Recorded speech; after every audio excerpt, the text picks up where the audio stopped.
Fala galera, tudo certo com vocês? Tudo bem? Espero que sim. Sejam muito bem-vindos ao canal Conteúdos de História, onde nessa aula nós vamos resolver questões objetivas sobre o período regencial no Brasil.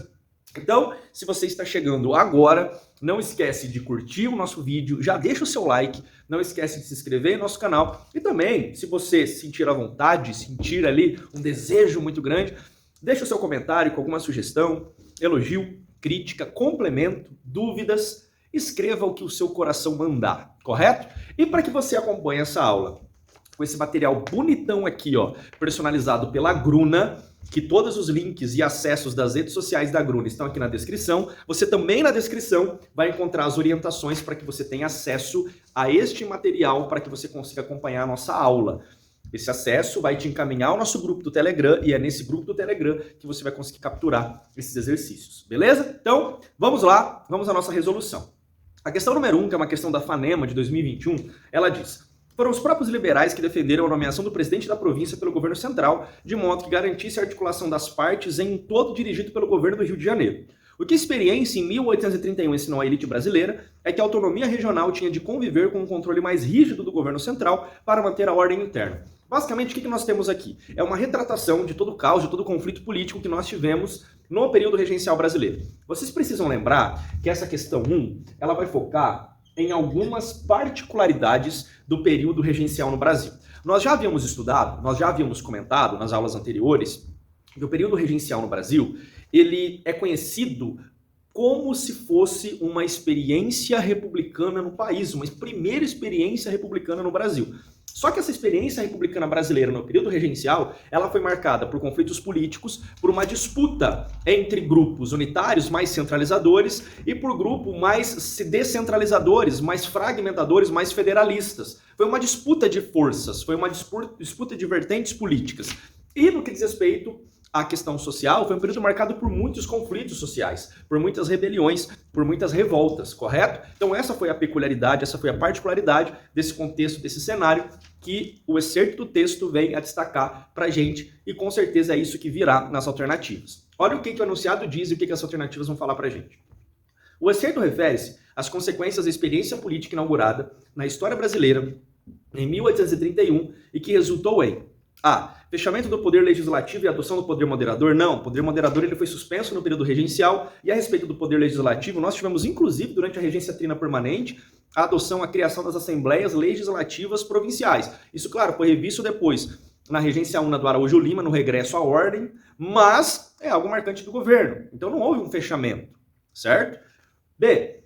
Projetos de recolonização do Brasil e a imposição do absolutismo monárquico? Não. Vamos pensar sobre a questão do absolutismo monárquico? Primeiro, que ao longo do século XIX vinha sendo discutido muito, até por um efeito de ondas da Europa, por um efeito de ondas de influências, sobretudo do lado ocidental do globo, de movimentos que vinham a discutir sobre esse absolutismo monárquico. As pessoas estavam realmente muito sendo influenciadas por aquelas revoluções liberais, por todos aqueles movimentos que vocês estudam e que vocês analisam em história geral. E projeto de recolonização do Brasil, você até tinha uma parte, sobretudo os mais conservadores, sobretudo portugueses que ainda estavam aqui, que desejavam esse processo recolonizador, mas não era uma essência da disputa política desse momento. C. Rivalidades entre grupos dominantes e rebeliões populares. Foi exatamente o que eu falei há poucos minutos atrás. Então a gente pode verificar que muito provavelmente a C é que vai estar correta nessa questão. D. Dissolução do poder central e consolidação de repúblicas regionais. Dissolução do poder central? Não. Mesmo os grupos que buscavam uma descentralização, eles não descartavam o poder central. Esse poder deveria existir, não com tantos poderes, mas deveria existir, certo? E enfraquecimento militar do Estado e início da propaganda abolicionista. Não. Ah, mas os movimentos abolicionistas começaram nesse processo, tá, mas a efervescência mesmo disso é a partir da metade do século, correto? Então, nós temos nessa número 1, a C como gabarito, a C como verdadeira, correto? Agora a gente vai para 2, e a 2 ela tem uma pegadinha muito bem feita pela Unesp em 2021, tá? Que diz, artigo 1º, todos os escravos que entrarem no território ou portos do Brasil, vindos de fora, ficam livres. Artigo 2º, os importadores de escravos no Brasil incorrerão uma pena corporal do artigo 179 do Código Criminal, imposta aos que reduzem à escravidão pessoas livres. Lei de 7 de novembro de 1831, que é a chamada Lei Feijó, certo? Essa Lei Feijó, que, claro, por uma pressão inglesa, essa pressão que vinha desde o início do século XIX, naquele processo da transferência da corte portuguesa para o Brasil, para que nosso país ele acabasse com a escravização, que ele acabasse com a escravidão, correto? Então, essa em decorrente de uma pressão inglesa, só que foi uma lei para inglês ver. Os efeitos foram muito reduzidos. Pensa só, era uma lei que proibia a importação de escravos, que proibia esse comércio de escravos. Só que a gente sabe que isso não foi eficiente. Tanto é que em 1850 nós tivemos a Lei Eusébio de Queiroz e depois nós tivemos várias outras leis nesse processo abolicionista que culminou até a Lei Áurea em 1888. Então foi sim uma lei para inglês ver, porque continuou a existir escravização ao longo dos anos posteriores, ao longo dos governos posteriores. E olha o que as questões elas vão nos falar no que diz respeito às suas alternativas. A Lei de 7 de novembro de 1831, também conhecida como Lei Feijó, proporcionou a imediata superação da escravidão no Brasil, que se consolidou com a entrada maciça de imigrantes europeus a partir da década de 70. Não. Beleza, ao longo do século XIX tivemos a abolição da escravização, da escravidão? Sim, tivemos. Ao longo do século XIX teve a entrada de muitos imigrantes europeus? Teve, mas não foi reflexo da Lei Feijó. B. Teve efeito reduzido, pois o tráfico internacional de escravos e a entrada de mão de obra africana no território brasileiro persistiam nos governos sucessivos do país até metade do século XIX, até a Lei Eusébio de Queiroz. Então isso sim aconteceu. Claro que depois isso vai culminar só lá no final do século com a Lei Áurea, mas foi isso que aconteceu. E a lei ela realmente teve efeito reduzido. Foi o que a gente chama de lei para inglês ver. Ela existia no papel, mas na prática era pouco fiscalizada, era pouco imposto aquilo que estava nos escritos, aquilo que estava na medida legislativa. Então dá a impressão que a B vai estar certa, correto? C. Foi promulgada por pressão da coroa inglesa, que determinou que navios britânicos apreendessem todas as embarcações suspeitas de tráfico de escravizados.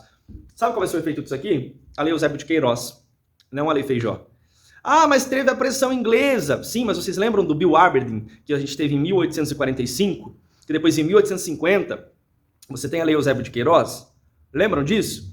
Então é importante a gente perceber que aqui foi usado de uma pegadinha. Eles colocaram uma lei, a Lei Feijó, que nesse contexto não procede a segunda parte da alternativa, mas colocaram como certo. E muita gente com certeza marcou essa questão como correta. Agora vamos para D. Proibiu a escravidão no Brasil, embora a escassez de mão de obra assalariada tenha levado à manutenção do emprego de mão de obra de escravizados até a década de 1880. Proibiu a escravidão no Brasil. Já se proibiu a escravidão no Brasil, proibiu o comércio de escravos. Então a escravidão, certo? Tem o teu escravo aí? Você vai poder continuar utilizando a mão de obra dele, mas a entrada de escravos ela está proibida. E. Resultou da guinada ocorrida no período regencial, quando o Brasil assumiu diretrizes liberais ilustradas na condição da política econômica e no reconhecimento dos direitos humanos. Completamente equivocada em todos os aspectos, correto? Então, nessa questão número 2, nós temos a B como certa. Beleza? Bom, já vai anotando aí o gabarito. Se você não deu like ainda, dê. Se você não se inscreveu ainda, se inscreva. Continue acompanhando esses nossos conteúdos de história, porque aqui você aprende história de verdade, certo? Bom, questão agora da Faculdade Pequeno Príncipe e questão de 2020, que diz: a natureza de um partido político precisa ser discutida como um prefácio aos problemas das origens partidárias no Brasil. Deve-se recordar que para os atores políticos pós-independência não havia histórico de partidos parlamentares, nem mesmo de parlamento. De fato, em algumas das primeiras disputas na Câmara durante a regência, estava claro que a função básica do partido político, particularmente a ideia de um partido de oposição, era intensamente debatida.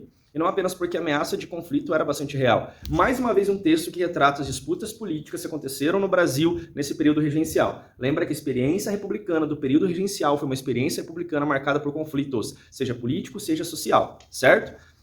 Com base no fragmento de texto, considere as afirmativas a seguir.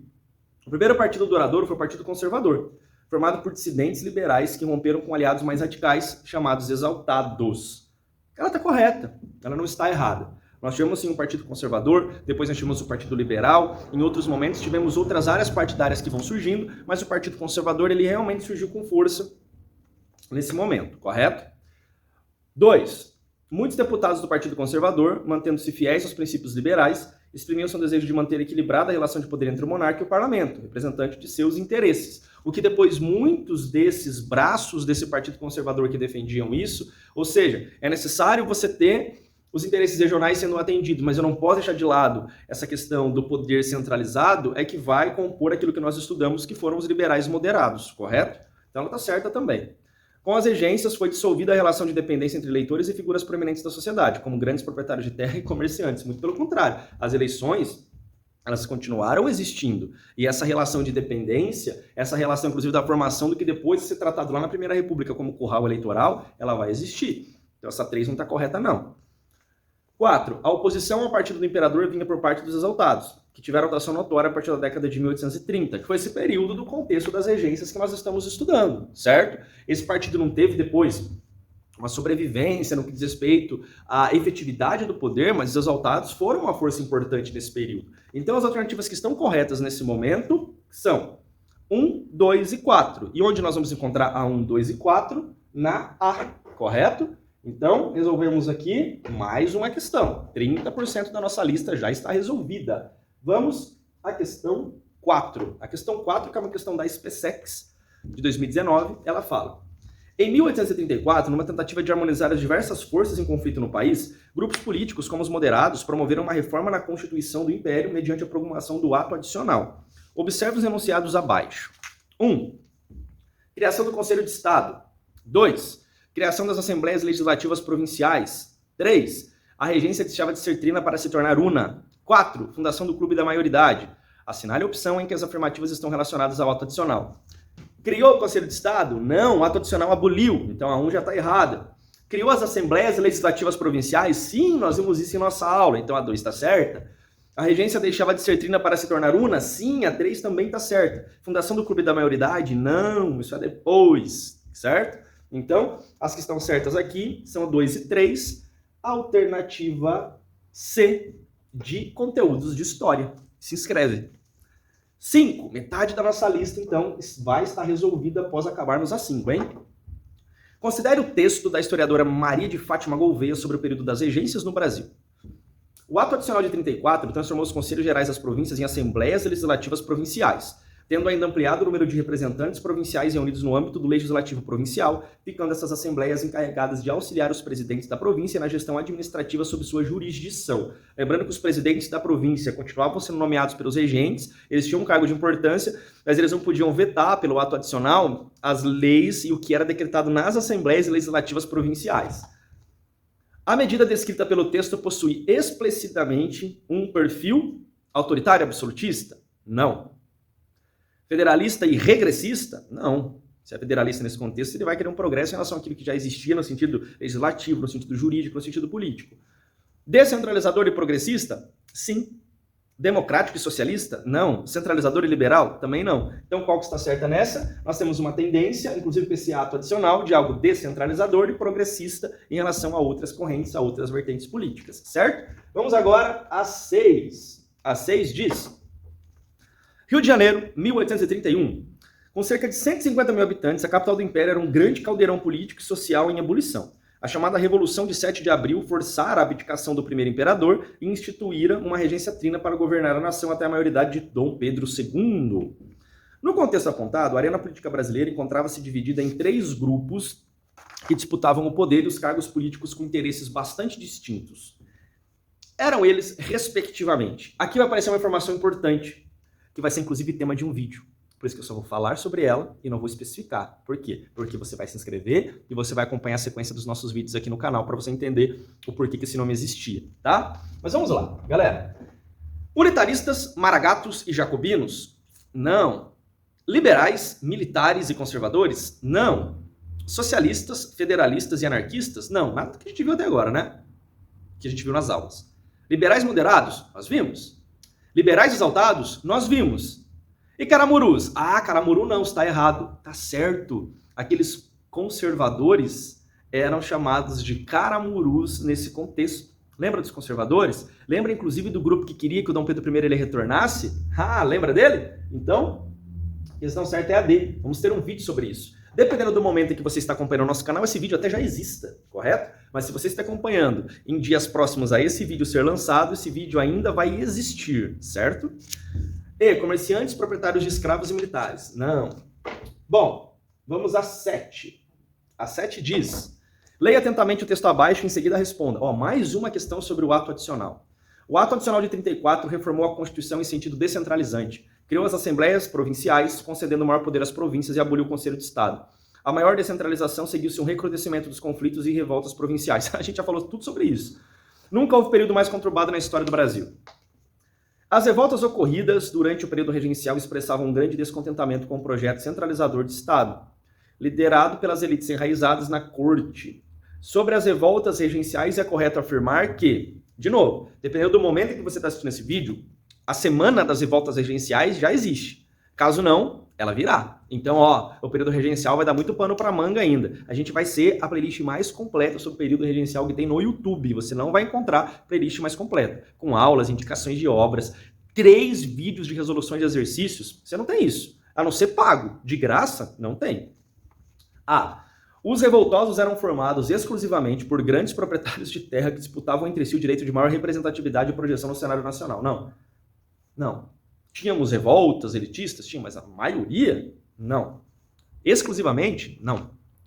Em sua maioria, as revoltas regenciais ameaçavam a unidade do império por meio de reivindicações que poderiam levar à fragmentação do território em pequenas repúblicas. Exatamente isso. Inclusive, a gente vai analisar que isso era uma preocupação constante das pessoas que estavam no poder no Brasil nesse momento. Então tem tudo para que a B esteja certa.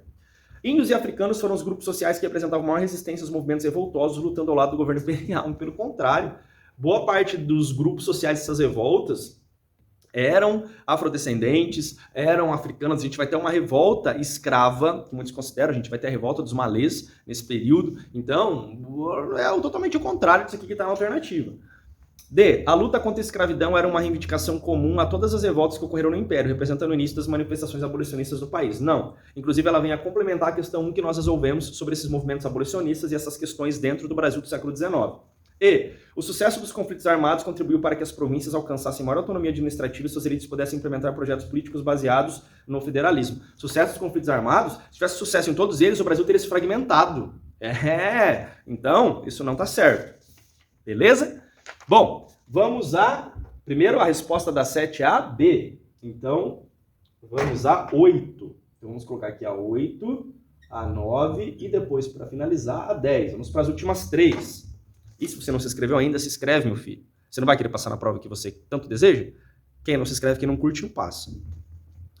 Questão de 2016. A antinomia, centralização e descentralização foi um dos principais temas presentes nos debates parlamentares. Para alguns, a proposta de descentralização era a única capaz de salvar o país da desagregação. Acreditavam que, com a ascensão de maior liberdade de ação, as províncias continuariam ligadas ao império. Para outros, era justamente essa maior autonomia que poderia levar à ruptura definitiva. Olha a briga política de novo. Apesar da oposição dos dois argumentos, o objetivo de ambos os grupos era o mesmo, preservar a unidade nacional. Em 12 de maio de 1840, depois de prolongados debates parlamentares, foi aprovada a lei interpretativa do ato adicional de 34. Lembrando que isso aconteceu durante o período, essas questões relacionadas a essas leis, a todos esses processos, a gente já estudou, elas aconteceram durante a regência do Araújo Lima, certo? A lei interpretativa do ato adicional deve ser relacionada com a extinção da regência trina e criação da regência una, não. Isso foi o ato adicional de 1834, e não a lei interpretativa do ato de 1840. B. Abolição do Conselho de Estado, principal órgão de assessoria do imperador. De novo, isso foi do ato adicional, não da lei interpretativa. C. A criação das assembleias legislativas provinciais e deputados eleitos que possuíam um relativo poder deliberativo. De novo, isso foi do ato adicional e não da lei de interpretação. D. A criação da Guarda Nacional, subordinado ao Ministério da Justiça, em grande parte controlada pelos senhores de terras e de escravos. Isso foi na regência trina permanente. E. Diminuição dos poderes das Assembleias Legislativas Provinciais, segurando o retorno da centralização dos poderes. Sim, estudamos sobre isso, certo? Então a 8 é a E. Vocês viram como que as questões são difíceis? Você precisa ter assistido a aula e você precisa entender o conteúdo, certo? Por isso que esses momentos de resolução, para abrir os seus olhos para algumas coisas, é importante. 9. A maior preocupação vinha, porém, da base do exército, formada por gente mal paga, insatisfeita e propensa a aliar-se ao povo nas rebeliões urbanas. Uma lei de agosto de 31 criou a Guarda Nacional, em substituição às antigas milícias. A ideia consistia em organizar um corpo armado de cidadãos confiáveis, capaz de reduzir tanto os excessos do governo centralizado como as ameaças das classes perigosas. Compunham obrigatoriamente a Guarda Nacional, como regra geral, todos os cidadãos com direito de voto nas eleições primárias que tivessem entre 21 e 60 anos. É tudo aquilo que a gente estudou sobre o movimento regencial no Brasil, correto? Agora o enunciado. A Guarda Nacional, criada durante a regência trina permanente, constituiu uma força militar que não expressava Então, é que não expressava. Então, temos a Guarda Nacional e o que não faz referência à Guarda Nacional é isso que a gente vai buscar. Bom, insatisfação do governo com o exército brasileiro? Não, né? Descentralização do poder de repressão nacional? Também não. Exclusão dos cidadãos sem renda para inibir a formação de grupos perigosos. Exclusão dos cidadãos sem renda para inibir a formação de grupos perigosos? Não. Disposição popular em defender o Estado brasileiro das turbulências revoltas do período. É exatamente isso. Era para isso que a Guarda Nacional servia em essência. A gente já comentou sobre isso, certo? Esses cidadãos que compunham essa Guarda Nacional lutavam para isso. Incorporação das elites agrárias no controle da ordem local com a concessão da patente de coronel. Aqui você tem até essa peculiaridade, mas a que mais está aliada com o texto é com certeza a D, certo? Então aqui nós vamos ter a D como correta, beleza? Bom, 10, a última. A escravatura, que realmente tantos males acarreta para a civilização e para a moral, criou no espírito dos brasileiros esse caráter de independência e soberania, que o observador descobre no homem livre, seja qual for o seu estado, profissão ou fortuna. Quando ele percebe desprezo ou ultraje da parte de um rico ou poderoso, desenvolve-se imediatamente sentimento de igualdade. E se ele não profere, concede ao menos um momento esse grande argumento: não sou escravo. Eis aqui no nosso modo de pensar a primeira causa da tranquilidade que goza o Brasil, o sentimento de igualdade profundamente arraigado no coração dos brasileiros. É a opinião do padre Antônio Feijó, né? Não é o que a gente verifica. Olha isso. Eis aqui no nosso modo de pensar a primeira causa da tranquilidade que goza o Brasil. Tranquilidade. O período regencial. Um sentimento de igualdade profundamente arraigado no coração dos brasileiros. O texto, publicado em 1834 pelo padre Diogo Antônio Feijó, parece rejeitar a escravidão, mas identifica efeitos positivos que ela teria provocado entre os brasileiros. Aqui é muito importante essa questão, porque vamos reler a primeira parte do texto, que diz: a escravatura, que realmente tantos males acarreta para a civilização e para a moral, criou no espírito dos brasileiros esse caráter de independência e soberania. Ele fala algo ruim e já incide algo na sequência de positivo. Caráter de independência e soberania? Não. Certo? Bom, então parece que ele rejeita mesmo a escravidão. Então ela parece que está certa, essa A. B. Caracteriza a escravidão como uma vergonha para todos os brasileiros e defende a completa igualdade entre brancos e negros. Não é isso que fala o texto. Defende a escravidão, pois a considera essencial para a manutenção da estrutura fundiária. Também não. Não é um texto de defesa da escravidão. Revela as ambiguidades do pensamento conservador brasileiro, pois critica a escravidão, mas enfatiza a importância comercial do tráfico escravagista. Não é isso que está falando no texto também, sobre comércio, tráfico escravagista. Repudia a escravidão e argumenta que sua manutenção demonstra o desrespeito brasileiro aos princípios da igualdade e da fraternidade. Também não, até porque parece que ele desconsidera a escravidão em tudo que ela representou. Então, a que parece correta dessa, que está mais condizente com o texto, é a A. Bom, galera, essa foi a nossa aula então de resolução, certo? Assim a gente finaliza um processo de 3 aulas de resolução. Tivemos 3 aulas de exercícios, 3 aulas de resolução, tudo para que vocês entendam os aspectos mais importantes, sobretudo do contexto político e das brigas que aconteciam na regência, certo? Qualquer dúvida, se não concorda com alguma resolução, porque história é isso, história é debate, história é conversa. Deixa nos comentários, tá? Deixa alguma sugestão, deixa alguma crítica, não há nenhum problema, deixa algum elogio se você gostou. E, em essência, se inscreva e curta no nosso canal, porque aqui no Conteúdos de História você aprende história definitivamente. Grande beijo e se você quer acessar o material, tá na descrição do vídeo.